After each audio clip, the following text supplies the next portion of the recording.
할렐루야. 모든 영광을 우리 하나님께 올려드립니다. 네, 오늘 주신 하나님의 말씀은 신약 성경 마태복음 9장입니다.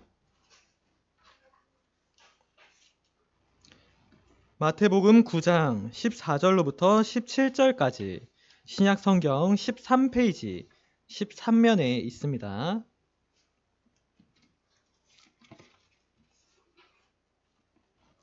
마태복음 9장 14절로부터 17절까지 제가 받들어 읽겠습니다. 그때에 요한의 제자들이 예수께 나와 이르되 우리와 바리새인들은 금식하는데 어찌하여 당신의 제자들은 금식하지 아니하나이까? 예수께서 그들에게 이르시되 혼인집 손님들이 신랑과 함께 있을 동안에 슬퍼할 수 있느냐? 그러나 신랑을 빼앗길 날에 이르리니 그때에는 금식할 것이니라. 생배 조각을 낡은 옷에 붙이는 자가 없나니 이는 기운 것이 그 옷을 당기어 헤어짐이 더하게 되며 새 포도주를 낡은 가죽 부대에 넣지 아니하나니 그렇게 하면 부대가 터져 포도주도 쏟아지고 부대도 버리게 됨이라. 새 포도주는 새 부대에 넣어야 둘이 다 보전되느니라. 아멘. 오늘은 전통과 복음이라는 주제로 오늘 담임 목사님께서 나오셔서 하나님의 말씀을 전해주실 것입니다. 할렐루야. 오늘도 예배 오신 여러분들을 환영합니다. 우리 하나님의 은혜가 심령과 가정과 생업에 충만하시기를 주님 여러분을 축복합니다. 오늘은 주시는 말씀으로 좀 우리 이 신앙생활과 성경을 우리가 어떻게 적용하고 또 녹여 나갈 것인가 하는 것에 대해서 한번 말씀으로 은혜를 나누고자 합니다. 오늘 본문에 이 세례 요한이 자기 제자들을 예수님께로 보내셨습니다. 그러니까 세례 요한이 예수님이 메시아인 줄 알고 자기 제자들도 이제 예수님을 따르라고 하는 의미에서 예수님께로 보낸 겁니다.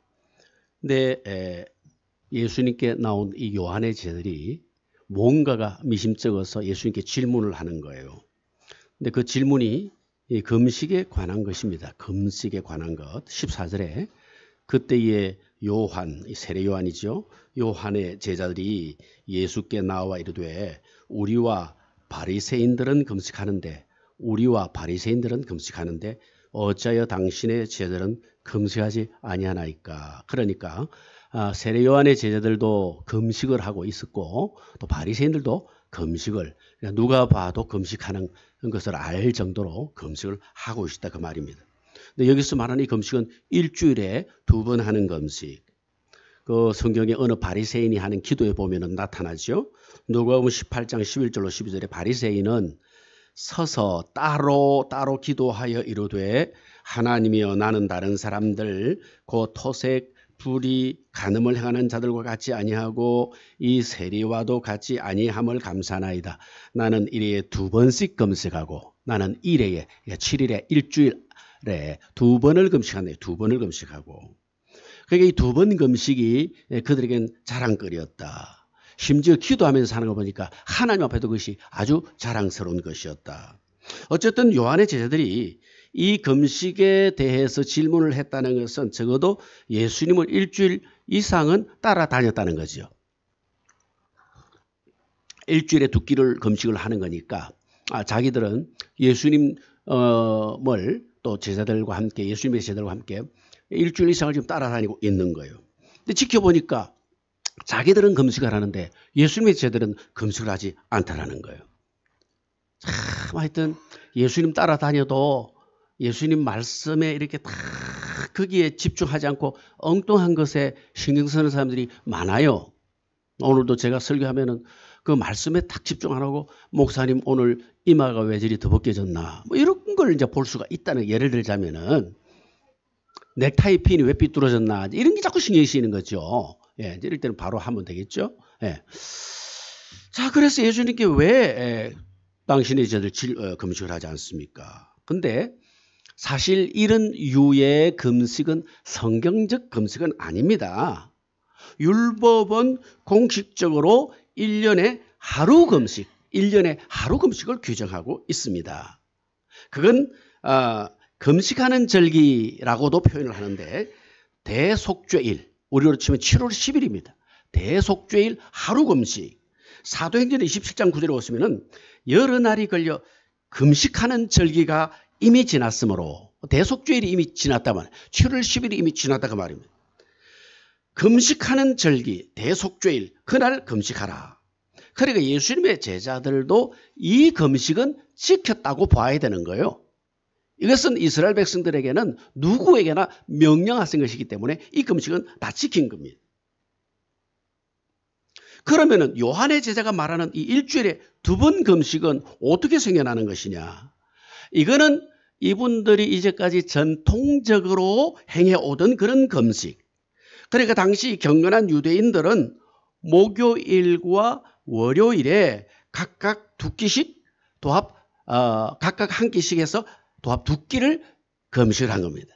목요일과 월요일.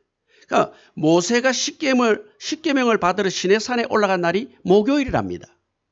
또 십계명을 받아서 내려온 날이 월요일이라는 거지.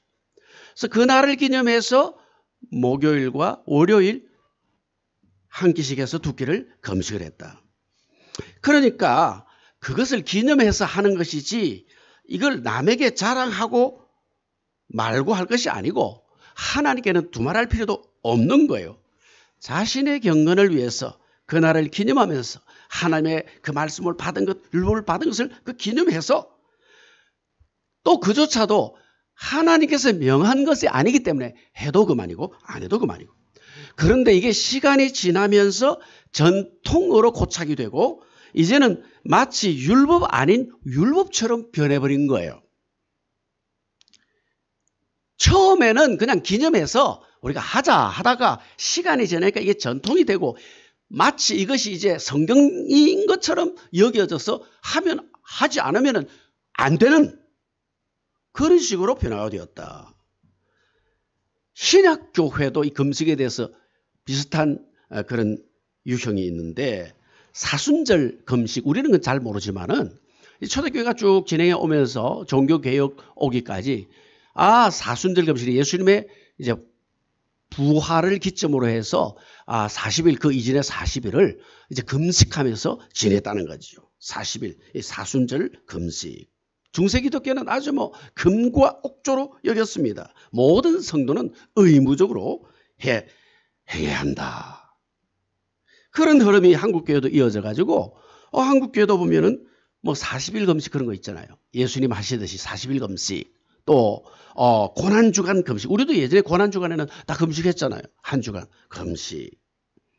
근데 금식의 목적은 원래 그런 게 아니라는 거죠. 성경은 굳이 그런 금식을 강요하지 않습니다. 의무적이지 않습니다. 그래서 경건의 한 방편으로 하나님 앞에서 자원해서 스스로 하는 것이라는 겁니다. 특히 성경은 금식을 일컬어서 자신을 괴롭게 하는 것이라고 했어요. 자신을 괴롭게. 그러니까 배고픔, 그 괴로움은 배고픔을.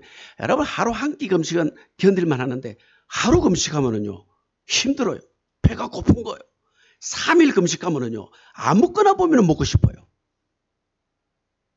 저도 3일 금식하면서 저기 산에서 기도를 하는데 딱 소나무에 솔방울이 호떡처럼 보이는 거예요. 진짜로 호떡처럼 보이는 거예요. 이야, 헛것이 보인다 그러더만 호떡. 우리가 어릴 때는 호떡이 제일 맛있는 거거든. 호떡. 내가 내려가면 호떡 하나 사 먹어야지. 음식의 공급을 끊어서 육신을 괴롭게 함으로 6의 일보다 0의 일에 집중하려고. 이게 훈련이 안 되면요 0의 일에 집중이 아니고 계속 먹을 것만 생각. 그러니까 금식은 배고픔의 목적이 있는 것이 아니고 경건 훈련의 목적이 있는 것이라는 거예요. 영성 회복을 위해서. 내가 이 밥 한 끼도 못 끊으면서 어떻게 하나님 앞에 말씀으로 설 수 있다는 말인가. 그러는 생각을 가지고. 그런데 예수님 당시 그런 금식은 또 하나의 율법이 되어서 남을 판단하는 지경까지 이르렀다는 거예요. 그러니까 요한의 제자들이 와서 그걸 가지고 판단해. 왜 당신 제자들은 금식 안 합니까? 또 또 자기 자랑거리도 되고 하나님 앞에 저는 1회에 2번 금식합니다. 본래의 금식의 목적을 상실해버렸죠. 예수님께서 이에 대해서 뭐라고 하시냐 15절에 예수께서 그들에게 이르시되 혼인집 손님들이 신랑과 함께 있을 동안에 슬퍼할 수 있느냐. 그러나 신랑을 빼앗길 날이 이르리니 그때에는 금식할 것이라. 이 신랑을 빼앗긴다는 것은 예수님이 사로잡혀서 십자가에서 돌아가실 것을 염두에 두고 하는 말입니다. 그럴 때는 금식하라. 그래서 초대교회는 예수님이 십자가에 달리신 그 하루를 금식하면서 지났어요. 그러면서 십자가 그 고난을 그날에는 몸에 새겼다. 예수님의 그 고난을 생각하면서 그 괴로움을 나도 한번 동참해보자. 그래서 우리가 예수님 그 정사일 같은 날은 지금도 금식을 하면서 지나죠. 개인적으로. 교회가 그것을 또 그렇다고 해서 강요하고 율법 아닌 율법이 되고 안 하면 정죄하고 교회 안에도 나는 금식하는데 너는 금식 왜 안 하니? 이렇게 해서는 안 된다. 그러나 예수님이 계시는 지금은 다르다. 지금은 금식할 때가 아니고 먹고 기뻐할 때다. 신랑 안에서 신랑 되신 예수님 안에서 이제는 기뻐하라. 여러분 오늘 우리의 기쁨이 뭐냐? 때로는 물질이 우리의 기쁨이 될 수도 있습니다. 물질도 하나님이 주시는 복이기 때문에 기쁨의 근거가 됩니다. 우리가 무조건 이렇게 물질 배척 그런 건 잘못된 거예요. 물질도 하나님 주시는 거니까 충분히 그 물질도 기쁨이 되지요. 그러나 물질만이 우리의 기쁨이 되어서는 안 된다. 물질만이 기쁨이 된다는 것은 내게서 물질이 거두어졌을 때 자기 상황을 보면 압니다. 모든 인생의 꿈과 소망과 비전이 사라지고 살 소망도 사라지고 그것 때문에 막 스트레스 받아가 드러눕고 이 사람은 물질에 매여 사는 사람이다 그 말입니다. 주시는 이도 하나님이시요 가져가시는 분도 하나님이시요 하나님께 맡기고 나는 주 안에 기뻐하리라. 항상 기뻐하라. 할렐루야. 우리의 기쁨의 그건 항상 예수님. 예수님 안에서 나는 기뻐 찬양. 자, 예수님의 대답은 이에 그치지 않습니다. 정작 하실 말씀을 이제 뒤에 하시는데 16절로 17절에 보시면은 생배 조각을 낡은 옷에 붙이는 자가 없나니 이는 기운 것이 그 옷을 당겨 헤어짐이 더하게 되며 새 포도주를 낡은 가죽 부대에 넣지 아니하나니 그렇게 하면 부대가 터져 포도주도 쏟아지고 부대도 버리게 됨이라. 새 포도주는 새 부대에 넣어야 둘이 다 보존되느니라. 이 두 가지 지금 낡은 옷, 새 옷, 그리고 낡은 포도주, 새 포도주. 자, 이것은 이 둘은 한 가지, 이 두 비유는 한 가지를 지금 강조하고 있습니다. 생배 조각을 낡은 옷에는 붙이지 마라. 생배 조각을 낡은 옷에는 붙이지 마라. 제가 겨울에 이 토파라 그럽니까? 이 뭡니까 이게? 솜는 옷. 여기 이게 이제 패딩. 이거 쭉 찢어져가지고 어디 나무에 뭐 걸려가 쭉 찢어져가지고. 예. 그래서 이제 시내 가서 이게 상표 같은 걸로 이렇게 박아주는 게 있어요. 딱 박아가지고. 이제 오래 입었습니다. 한 10년 입었나요? 예. 그대로 이렇게 박아가지고. 보통 그렇게 하는 것처럼 예전에도 옷이 떨어지면 다른 배를 갖다가 붙여가지고 옷을 입었단 말이에요. 우리 옛날에 양말도 보면 요즘 양말 빵꾸 나면 바로 버리는데 너무 아까운 거예요. 예전을 생각하면 그 빵꾸 난 거 거기 다 엄마가 뭘로 해가지고 다 신고 다녔잖아요. 그런데 생배 조각을 낡은 옷에 붙이지 마라. 새 포도주를 낡은 가죽 부대에 넣지 마라. 당시에는 포도주를 양 안에 그 양을 잡아서 이 손하고 발하고 목을 따버리고 그 안에 내장이고 살을 쫙 뽑아내고 가죽만 해가지고 요걸 말려서 그 다음에 곧 발 쪽을 짜맨다 합니까? 쪼맨다 합니까? 이걸 뭐라 그럽니까? 묶어서. 이 경상도 사투리 때문에 할 수 없어. 묶고 또 뒤에도 묶고 앞에만 목 쪽으로 이제 집어겨 넣은 거예요. 거기도 묶어가지고 그 안에 포도주를 보관했다 그 말입니다. 근데 이게 한 1년쯤 다음 포도주가 나올 때쯤 되면은 이게 이제는 물을 머금어가지고 이제는 더 이상 물이 머금어지지 않는. 그리고 이것을 포도주를 다 먹고 나면 이것이 빳빳하게 딱딱하게 굳어버린단 말이에요. 그래서 새 포도주를 넣으면 거기서 뭐가 나옵니까? 이게 이제 발효되는 가스 같은 게 배출이 되잖아요. 그러니까 낡은 가죽 부대에다가 하면 이게 터져버리는 거예요. 그러니까 할 때마다 새 보조는 새 가죽 부대에 그 가죽 부대에다가 담아야 돼요. 자, 그것을 그 사람들이 잘 아는 것을 이용해서 예수님이 하시는 말씀은 생배 조각을 낡은 옷에 붙이지 않는다. 새 포도주는 낡은 가죽 부대에 넣지 않는다. 공이 강조하는 게 뭐냐니까 새 것과 낡은 것 합치지 마라 그 말입니다. 가죽 부대 얘기가 아니고 이 헌금 얘기가 아니고 새 것과 낡은 것을 함께 하지 마라. 그래야 둘 다 보존이 된다 그 말이죠. 그러면 새 거가 뭐냐? 예수님과 예수님의 복음. 낡은 것은 뭐냐? 유대 지도자들에 의해서 전해 내려오던 그들의 이 전통. 그 얘가 지금 요한의 제자가 말하는 금식 같은 겁니다. 그것을 처음에는 유대인 지도자 라베라든지 누가 지도자가 이렇게 합시다라고 해서 자기의 경건을 하던 것이 이게 지내져 오면서 이게 율법 아닌 율법이 되었다는 거지.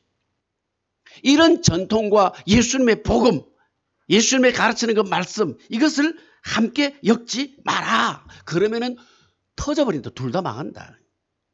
둘 다 망한다. 그럼 어떻게 됩니까? 새 것은 새 것과 함께 전통과 복음을 하나로 엮으려 해서는 안 된다. 복음 안에 낡은 전통을 집어넣으려 하지 마라. 전통은 전통이고 복음은 복음입니다. 설령 그 전통이 금식과 같이 성경에 나타나는 것이라 할지라도 금식을 폐하라는 것이 아니고 금식이라고 하는 것을 전통으로 만들어서 행해오던 그런 것을 복음과 합하려고 하지 말라. 만약에 금식을 하려면 복음적인 금식, 성경적인 금식을 하라는 거예요. 성경이 제시하는 것 중심으로 하라는 겁니다. 그에 대해서 이미 예수님께서는 앞에 마태복음 6장 16절 18절에 뭐라고 그랬습니까? 금식할 때에 너희는 외식하는 자들과 같이 슬픈 기색을 보이지 말라. 그들은 금식하는 것을 사람에게 보이려고 얼굴을 흉하게 하느니라. 내가 진실로 너에게 이르노니 그들은 자기 상을 이미 받았느니라. 너희는 금식할 때에 머리에 기름을 바르고 얼굴을 씻으라. 이는 금식하는 자로 사람에게 보이지 않고 오직 은밀한 중에 계신 내 아버지께 보이게 하려 함이라. 은밀한 중에 보시는 내 아버지께서 갚으시리라. 그러니까 보험적 금식은 어떤 거라는 겁니까? 사람에게 보이려고 하는 것 아니라는 거예요. 사람에게 보이게 하려고 하지 말라는 겁니다. 조용히 말 없이 은밀한 중에 보시는 하나님 앞에서 너 스스로 금식해라는 거지. 남이 하는지 안 하는지 지켜보자. 그러니까 하는지 안 하는지 봤다는 거는 밥 먹는 것까지 지켜보았다는 겁니다. 저 사람이 월요일 저거 아침 먹는 거 안 먹는 거 보자 보고 있다가 먹는 거 보고 그럼 점심 때라도 금식하다가 점심 먹는 거 아닌가 보자 하다가 점심도 먹으니까 저녁은 안 먹게 되고 보니까 저녁도 먹으니까 그러니까 이제 그것도 일주일 다음 금주일까지 지켜보다가 예수님께 와서 따지는 거예요. 왜 안 먹습니까? 남을 판단하려고요. 그렇게 지켜보는 사람이 있어요. 딱 지켜보고 있는 사람이 있다 이 말이에요. 너나 잘해라. 너 신앙생활 똑바로 해라. 자꾸 다른 사람에게 너는 하나님 앞에서 바르게 하고 있느냐. 여러분 사람 앞에 떠들면서 하는 건 아무 의미가 없습니다. 성경에서 정하신 것 외에 연중 행사로 정해놓고 하는 그런 것도 사실은 큰 의미는 없어요. 자기 경건을 위해서 필요시 행하면 되는 겁니다. 또 교회가 필요할 때에 성도들을 권유해서 같이 하면 됩니다. 그조차 사람이나 하나님 앞에 자랑거리가 되면 안 돼요. 나 40일 금식했습니다. 이거 막 자랑하고 간증하고 다니는 사람들 나 많이 봤어요. 40일 금식 그게 뭐 자랑거리입니까? 하나님 앞에 행하는 것이 돼야 되지. 왜 그것을 사람 앞에 그런 이야기를 하고 돌아다니느냐. 자기의 경건 자기 거룩함을 나타내고 하는 것밖에 더 되겠느냐. 그에게 영적인 유익이 없다. 기어코 40일 금식하고서도 그것이 아무런 유익이 없다.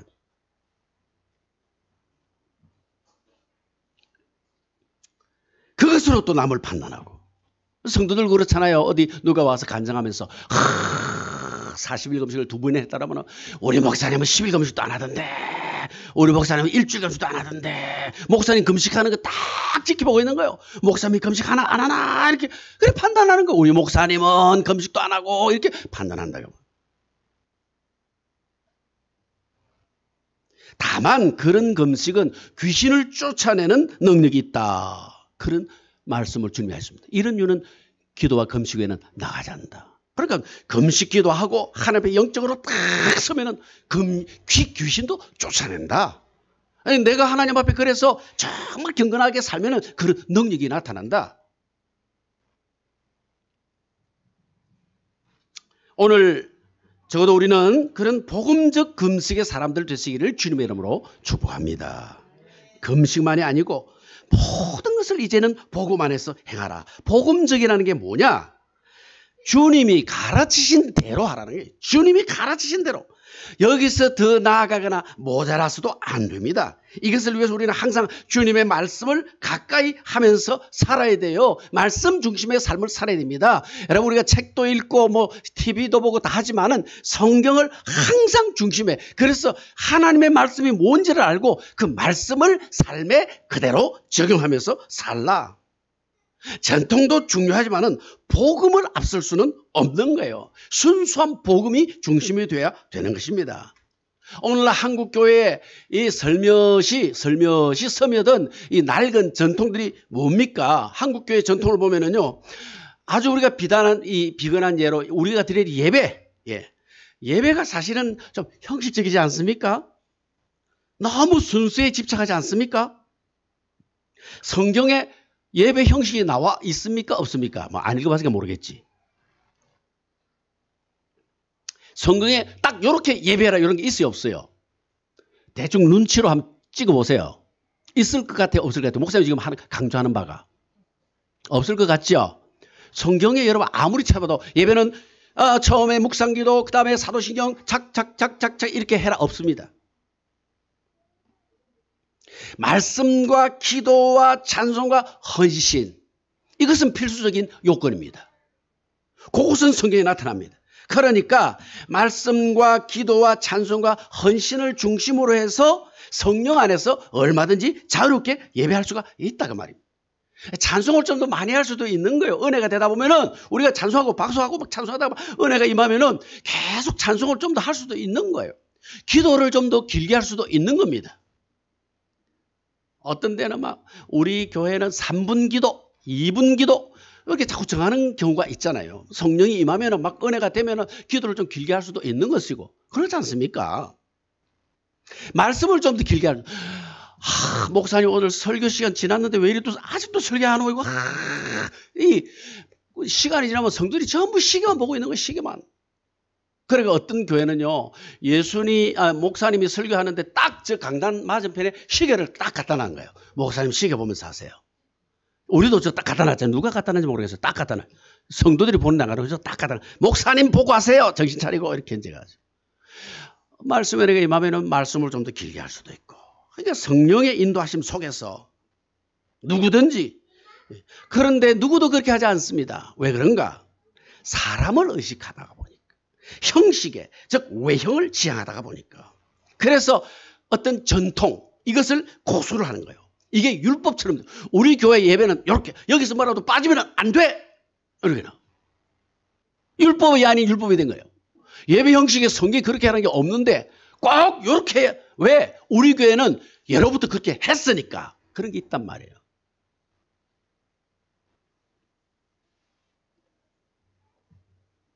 그러나 예배는 사람이 중심이 아니고 누구가 중심이어야 된다? 하나님이 중심. 하나님이 기뻐하실 예배가 뭐냐? 이것을 우리는 다 신경.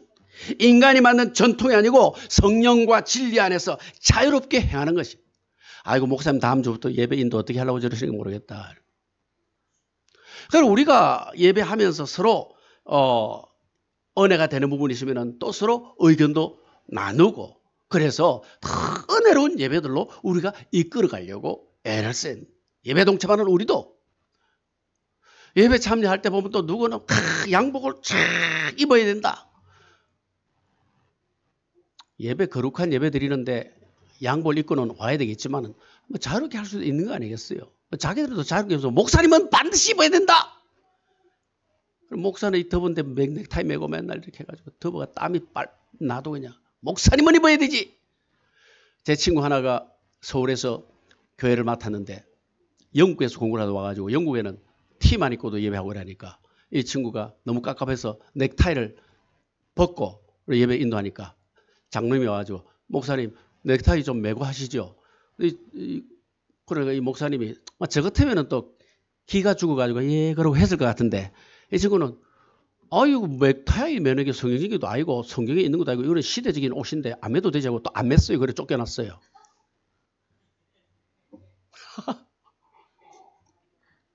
참 그 목사의 그 장로예요.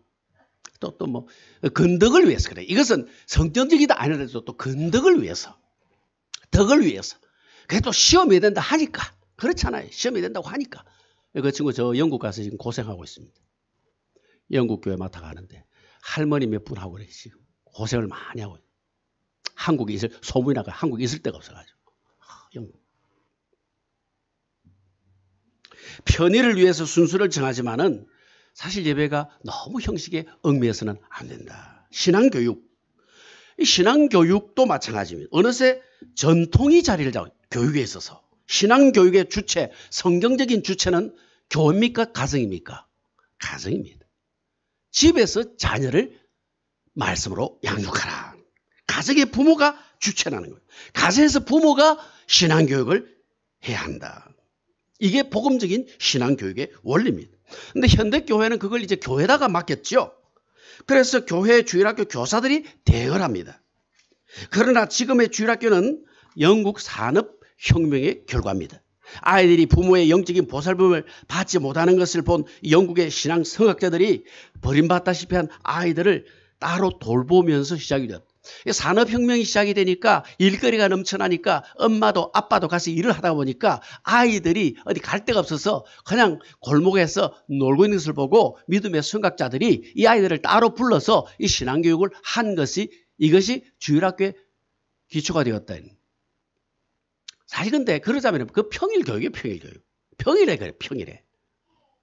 근데 어쩌다가 이것이 주일학교의 어떤 형식이 만들어지면서 지금은 주일학교로 고착이 돼버린 것입니다. 그러나 교회는 그 구원을 다시 부모에게 돌려드려야 되는 거예요. 언젠가부터 전통으로 자리 잡은 주일학교가 아니고 부모가 말씀을 가르치는 주체가 돼요. 항상 자녀의 신앙교육의 주체는 부모. 이게 복음적인, 이게 성경적인 거예요. 이게 개혁적인 거예요. 부모님들은 주일학교에 아이의 영혼을 맡겨버리고 나는 나 몰라라. 나는 책임에서 벗어나고. 그래서 앉아서 주일학교에 전도사님의 문제가 있습니다. 우리 주일학교에 우리 교사에게 문제가 있습니다. 매일 교사한테 가서 따지고 전도사님 따지고 이렇게 한단 말이지.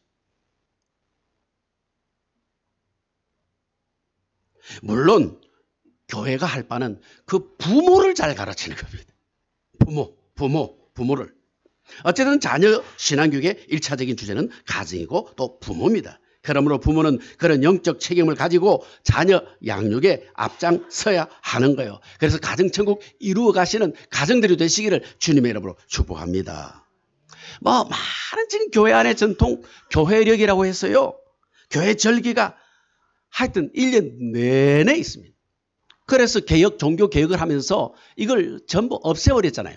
지금 한국 교회에 그래 슬며시 교회력이라고 해가지고 그 중세 때 종교 개혁을 하면서 성경 외의 것을 다 버렸는데 이게 지금 막 파고 들어옵니다. 어느 교회가 하니까 또 다른 교회들 큰 교회가 하니까 저렇게 하면 교회가 부흥되나 보이다. 또 교회가 따라합니다. 이게 성경적이지 않은 것이 자꾸 비어져 나오는 거예요. 인간의 전통 이것이 계속되다가 보면은 성경적이지 않음에도 불구하고 이것이 마치 성경적인 것처럼 그렇게 굳어져서 사람들이 그것으로 남을 판단하고 오늘 감히 예수님 앞에 와서 왜 당신의 제자들은 금식하지 않습니까? 마치 성경을 모르는 무식한 사람처럼 따지더라는 거예요. 예수님께서 그렇지 않다. 낡은 것과 새 것을 붙이면 안 된다. 여러분 이제 결론입니다. 우리 교회는 이 개혁주의 교회라. 개혁주의라는 게 개신교 그러잖아요. 개혁주의 신앙을 가진 교회라. 그런 말입니다. 개신교라는 것이. 그러니까 종교개혁 때 종교개혁을 하면서 로마 가톨릭하고 이렇게 갈라져 나온 교회를 개신교 그러는 거예요. 개혁주의 교회라 그 말입니다. 여러분 개신교 그러잖아요. 개혁주의 교회라. 이 개혁이라는 게 뭐냐? 복음의 진리를 사수한다. 지킬 것은 지키고 바꿀 것은 성경에 깎여서 계속해서 바꾸어 나간다. 이게 개혁주의 우리 개신교라 그 말입니다. 그런 의미에서 교회는 부단히 개혁하는데 개혁과 진보라는 것은 다른 거예요. 진보는 계속해서 진일보하는 겁니다. 근데 개혁은 성경을 중심으로 해서 벗어나지 않도록 하는, 성경에서 뭔가가 벗어나면 이걸 잘라내고 이게 부족한 것은 보충하고, 이게 개혁주의라는 거예요. 복음의 전통이 마치 율법처럼 자리 잡지 않도록 우리는 경계해야 됩니다. 아무쪼록 마지막 시대 교회에 자리 잡은 인본주의, 율법주의, 물질주의를 버리고 하나님 제일주의, 성경 중심주의의 그런 온전한 교회를 세워가는데 쓰임받는 우리 모두 되어지시기를 주님의 이름으로 축복합니다. 아멘.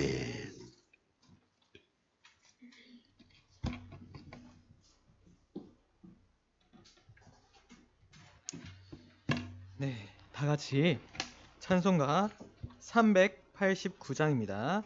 찬송가 389장 사모님. 네.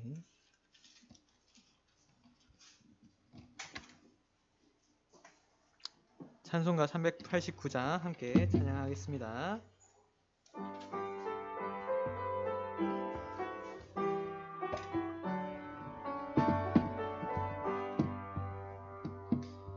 내게로 오라 하신 주님의 말씀을 따라 나와서 내 몸과 마음을 주께 드리니 주여 받아주소서.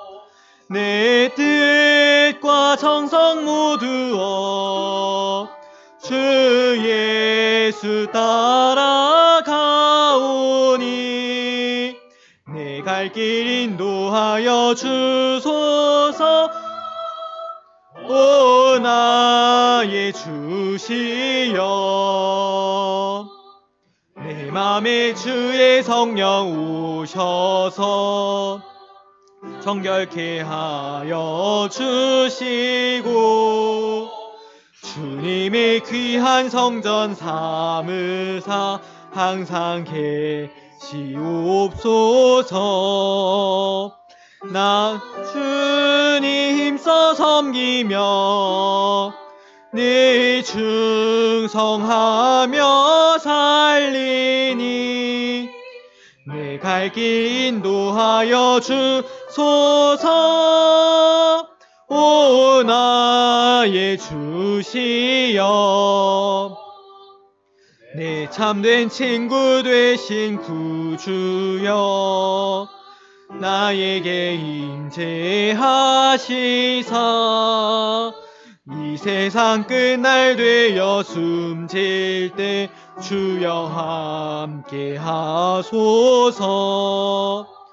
나 주님 품에 안기어 참 안식 영생 누리리. 내 갈 길 인도하여 주소서. 오 나의 주시여.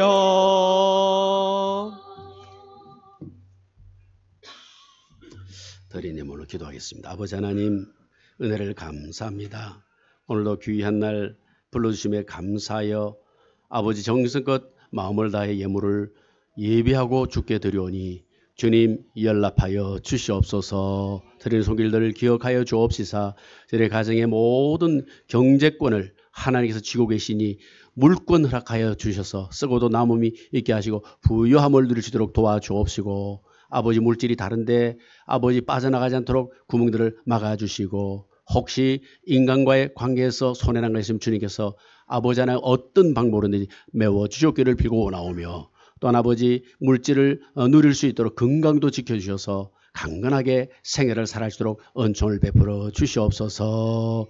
드린 예물들이 하나님 나라를 위해서 아름답게 쓰여지게 하시고 우리 성도는 드리고도 기쁘고 또한 더 크게 주시는 그 복으로 날마다 기뻐하는 삶이 이어지게 하여 주옵소서. 예수님의 이름으로 기도드리옵나이다. 아멘.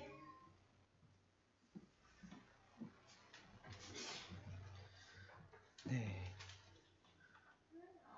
우리 이제 다 같이 자리에서 일어나셔서 찬송가 635장으로 함께 주기도송 하겠습니다.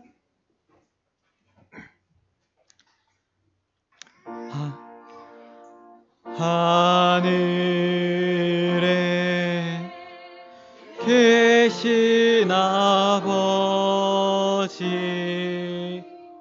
이름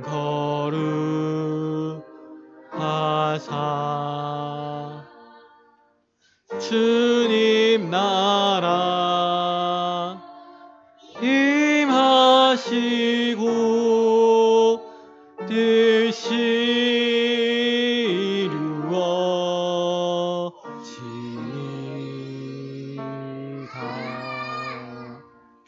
일용할 양식 주시고 우리들의 큰 죄 다 용서하옵시고 또 시험에 들게 마시고 악에서 구원하소서. 내게 주의 나라 주의 권세 주의 영광 영원히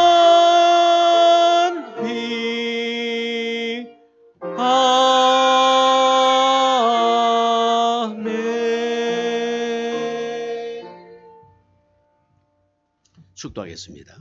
주 예수 그리스도의 은혜와 아버지 하나님의 크신 사랑과 보혜사 성령님의 감동 감화와 충만 교통 역사하심이 함께 경배하는 거룩한 주 백성들 위해 영원토록 항상 함께 있을지어다. 아멘.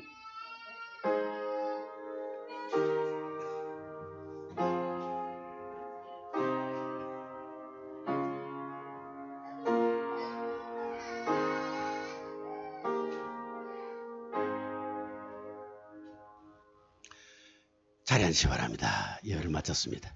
예, 우리 주일학교 찬양을 얼마나 잘하는지. 예. 한 주간 잘 지내셨습니까? 감사합니다. 우리 김경 집사님 또 멀리 대구에서 예배 참여해서